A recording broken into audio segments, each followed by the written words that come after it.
नाजरीन welcome back.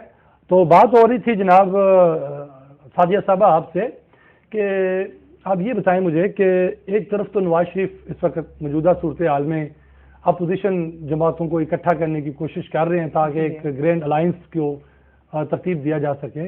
दूसरी तरफ जो हुकूमत है वो भी अपने इत्तेहादियों के साथ मिलकर कोई ना कोई लायामल तैयार करने की कोशिश कर रही है।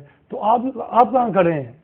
लेकिन जी एक तो ये बात है कि जब नवाज शरीफ साहब जो अभी एफर्ट कर रहे हैं वो एक बहुत स्ट्रॉन्ग पोजीशन की सूरत में ये 3.5 साल तो 4 साल भी होने को आ रहे हैं असेंबलीज में मौजूद थे।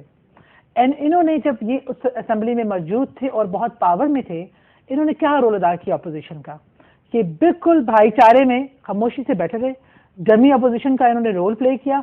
कोई भी अगर ये इतनी स्ट्रॉन्ग अपोजिशन थी, जैसे भाई भी फरमा रहे थे कि अगर अंदर जो असेंबली में बैठे हुए लोग किसी चीज के खिलाफ आवाज उठाएं तो उसका जब आपकी इतनी माशाल्लाह शरीयत है तो आप स्टैंड ले सकते हैं। हुकूमत की क्या मजाल कि आपके सामने हिल जाए। वो तो ये लेकिन वो तो कि हम मौका दे रहे थे पीपल्स पार्टी को पूरा मौका आप गवर्नमेंट का दें, मौका आप लूटने का ना दें और मौका आप बारी पूरी करने का ना दें कि उनकी बारी पूरी होगी वो अपने हिस्से का लूट ले, पर अब हमारी बारी है, अब हमने लूटना है। बारियों की बात होती रहती है ना। नहीं वही ना, बारी तो इमरान खान साहब भी कहते हैं मियां साहब जान दो साड़ी बारी इंशाल्लाह साड़ी बारी आएगी अच्छे लिए आएगी इंशाल्लाह, मुल्क की भलाई के लिए। बारी की बात हम तो भी कर दी ना, वो तो एक उनका मजाक है, कोई ऐसी बात नहीं।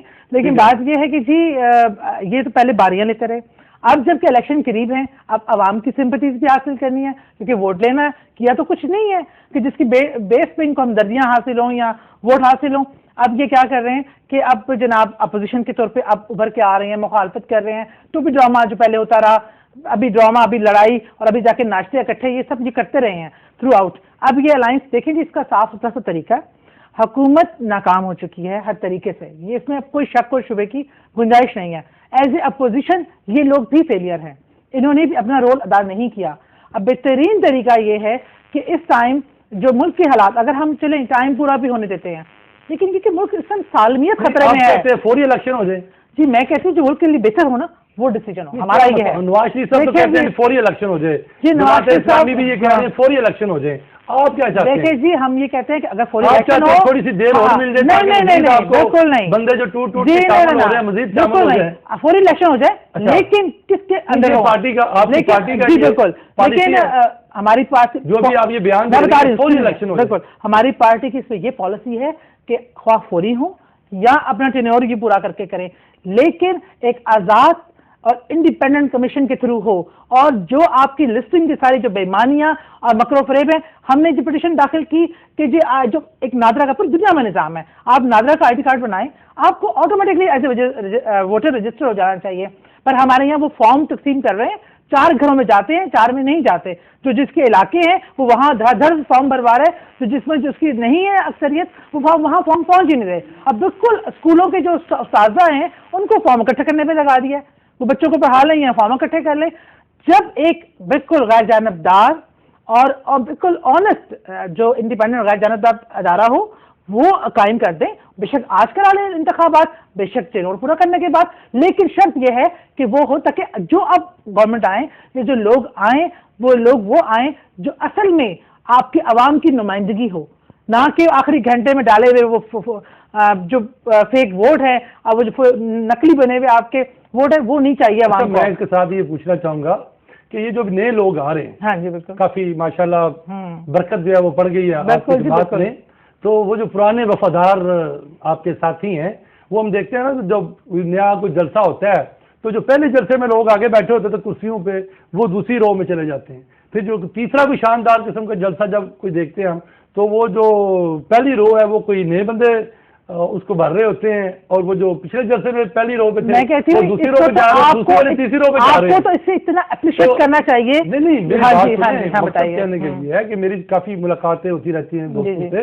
तरीके इंसाफ के दोस्तों से भी होती रहती हैं। वो ये ना हो कि वो मरे थे जिनके लिए वो रहे वुजू करते, हमारी वो क्या कहते हैं हमारी नमाज़ जनाजा पढ़ाई गैरों ने, मरे थे जिनके लिए वो रहे वुजू करते।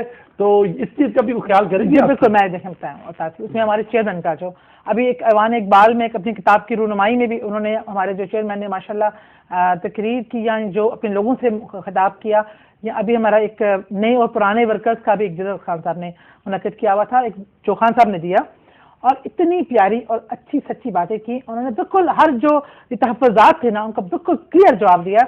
دیکھیں جی، نئے لوگ آتے ہیں سو بسم اللہ. اگر دیکھیں میں پرانی ورکر ہوں نا، میری اہمیت اور میرے کام کو کوئی جھٹلا نہیں سکتا. جب آپ کام کرتے ہیں نا تو وہ نظر آتا ہے، کام کو جھٹلایا نہیں جا سکتا. ہمارے یہاں منتخب کرنے کا یا ٹکٹ کا ایک کرائٹیریا ہے، نہ ٹکٹ خان صاحب نے دینی ہے نہ کسی فرد واحد نے دینی ہے. یہ ایک پارلیمنٹ کمیٹی بنے گی، جو تمام لوگ خواہش مند ہیں وہ اپنا بایو ڈیٹا یا اپنے جو تمام کام ہے ورکنگ ہے وہ جمع کروائیں گے، اور اس کرائٹیریا پہ جو ایک ہماری پارٹی نے بنایا ہے، خواہ وہ اس کے مقابلے میں کوئی بہت بڑا نام ہو یا ایک عام ورکر ہو، جو اس کرائٹیریا پہ پورا اترے گا سیٹ اس کو ملے گی. اور دیکھیں اگر جہاں ملک کی سالمیت کے لیے بات ہے نا، وہ جو ہمارے آگے بیٹھنے والے پیچھے کیوں کھڑے ہوئے، میں تو ان کی عظمت کو سلام کرتی ہوں، کیونکہ وہ پارٹی کی بقا کے لیے، وہ اپنے ملک کی بقا کے لیے وہ پیچھے ضرور بیٹھے ہیں، لیکن وہ پیچھے جگہ نہیں جائے گی. ایسا نہیں ہوگا، یہ بھول جائیے.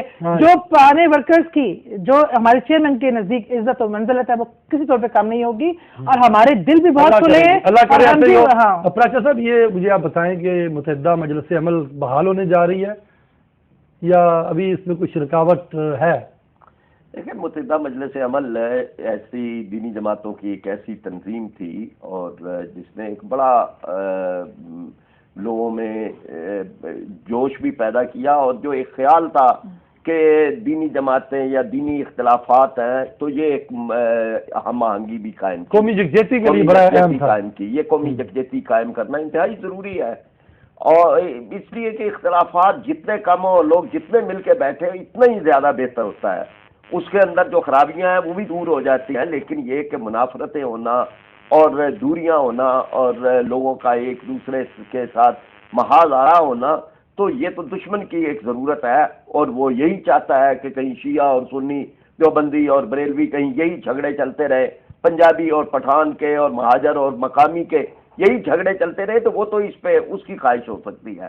تو اب بھی ایک موجود ہے کہ دینی جماعتوں کو اکٹھا ہونا چاہیے، جو پہلے ہی ایم ایم اے ہے وہ بحال ہو، یا نئے سرے سے کوئی دینی جماعتیں. وہ یہ کہا جا رہا ہے نا کہ جماعت اسلامی اس میں رکاوٹ ہے. نہیں، جماعت اسلامی نہیں، اس میں جو ماضی ہے وہ رکاوٹ ہے، یعنی جو ماضی کا تجربات رکاوٹ ہے. جماعت اسلامی نہیں رکاوٹ. یعنی یہ تھا جی کہ یہ تھا کہ اب اگر دوبارہ یہ بحال ہو تو لوگوں کو پھر کچھ صدمے کا سامنا نہ کرنا پڑے، کچھ چیزیں طے کر کے تو پھر آگے جو ہے آپ کسی اور سیاسی جماعت سے اتحاد کرنے جا رہے ہیں؟ نہیں، سوچ رہے ہیں کہ یا بالکل وہ انفرادی طور پہ الیکشن لڑیں گے؟ ایڈجسٹمنٹ تو ہماری تمام جماعتوں کے ساتھ ہو سکتی ہے، اور اس سلسلے میں تحریک انصاف بھی ہے، مسلم لیگ نون بھی ہے، اور دینی جماعتیں بھی ہیں. تو یہ ایڈجسٹمنٹ، سیٹ ایڈجسٹمنٹ جو ہے وہ تو بہرحال ایک سب کی ضرورت ہوتی ہے مل جل کے، تاکہ ووٹر کے سامنے ایک کینڈیڈیٹ جو ہے وہ ہو.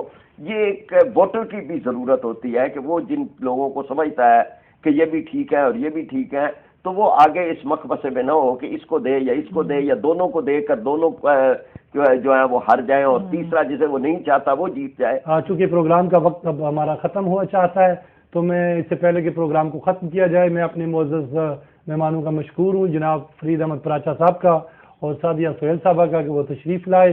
تو ناظرین باتمکین، میں سمجھتا ہوں کہ آج کے دور میں اگر کسی چیز کی ضرورت ہے تو وہ ہے قومی یکجہتی کی ضرورت. بجائے اس کے کہ ہم سندھی، بلوچی، پٹھان یا کسی اور حوالے سے، لسانی یا صوبائی حوالے سے سوچیں، ہمیں چاہیے کہ ہم صرف اور صرف پاکستانی بن کے سوچیں. یہی ہمارے مسائل کا حل ہے. والسلام.